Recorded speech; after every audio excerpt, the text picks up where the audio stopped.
السلام علیکم. اویرنس میسج دی د کومو کسان چې وایي چې یاره زیاتره د مشران وایي چې یاره زموږ املا خوږیږي او هغې سره خپه خوږیږي، نو هغې دپاره زیاتره ضروري دی او د کومو کسان چې دغه تکلیف وي نو دا هغې ته بلکل ولیږئ، شیر کړئ ورسره. زیاتره وایي چې یاره ډاکټر صاحب موږ چې کله سهار نه پاڅو نو زمونږ د املا داسې دغه شوي وي، کاڼې شوي وي چې کله پاڅو نو زموږ املا کار نه کوي، درېدی نه شو.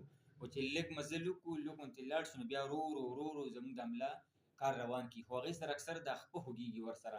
داسې مریضان راځي خپه هم ورسره اکثر خوږیږي.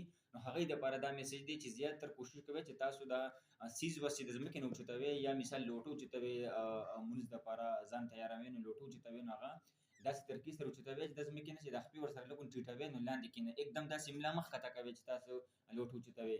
وزن نه کوشش کوئ چې ځان بد ساتئ، وزن نه چې څومره وزن نه تاسو ځان وساتئ نو دا به ښي. بل کوشش کوئ چې د ګولۍ چې کوم د دې دپاره ګولۍ